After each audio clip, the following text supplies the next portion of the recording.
Today, we're diving deep into one of the oldest, most fundamental questions out there. What happens after we die?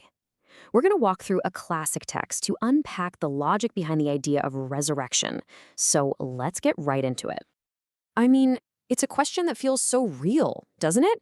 It's grounded in everything we know about biology, about physics. Once all the parts that make us are gone, scattered by the wind, mixed back into the earth, how could they ever be put back together again? It's a really powerful physical doubt, and it's the exact question that our source material takes head on. Now, to really understand the answer, we first have to fully appreciate the challenge. The text doesn't try to hide from the skeptical argument. Actually, it does the opposite. It puts it right at the very beginning. And what's so interesting about this approach is that the text starts by directly quoting the argument of those who don't believe. It acknowledges the physical reality of decay as the foundation of their doubt. It makes that doubt the starting point for the whole conversation. Just listen to that wording for a second. Lost within the earth. It's not some vague philosophical idea, it's completely physical. It brings up this image of a body breaking down, its atoms literally becoming one with the soil. This is the core problem that needs a logical answer. So how does the text respond to this?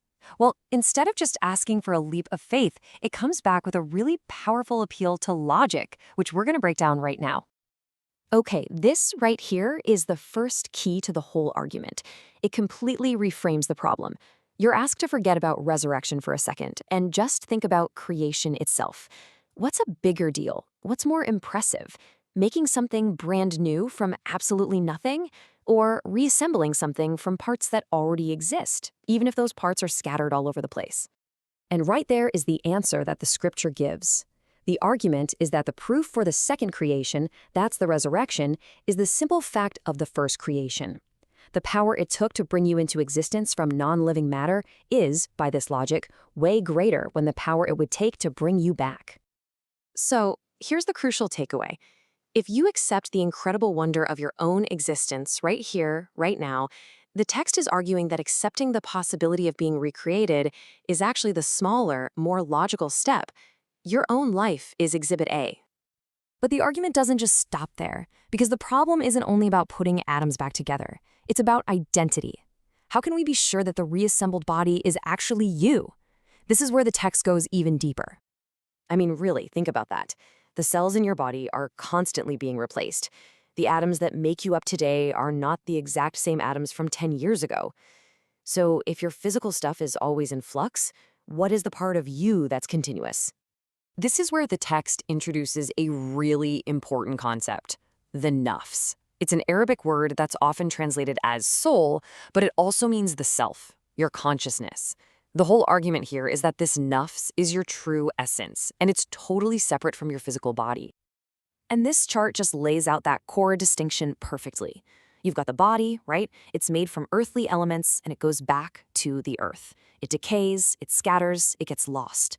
But then you have the soul. The nafs. It's a different story. It's the essence of who you are. At death, it's taken by the angel of death and it's preserved, kept whole and completely intact by God.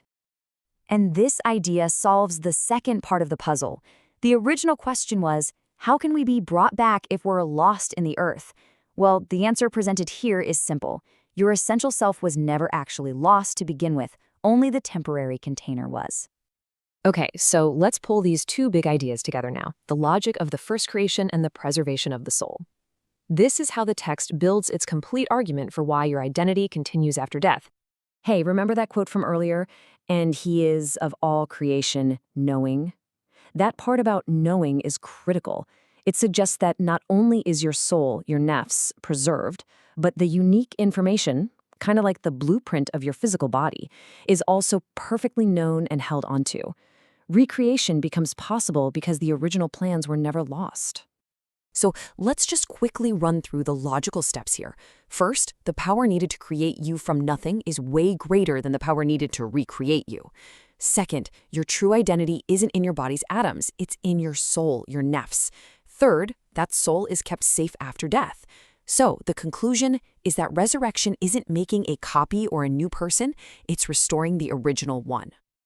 The text hammers this point home again and again, using the miracle of our own biology as the ultimate answer. It's basically a call to remember where you came from a single tiny cell to a complex thinking person. That journey itself is the greatest proof that what seems impossible is actually the very fabric of existence. And all of this leaves us with a final big thought. The argument we just walked through is this fascinating blend of pure logic and theological belief. It really challenges us to think about the role of reason when we're facing questions that are at the absolute edge of what we can understand. So what do you think? What's the right relationship between faith and logic when we're staring into the great unknown?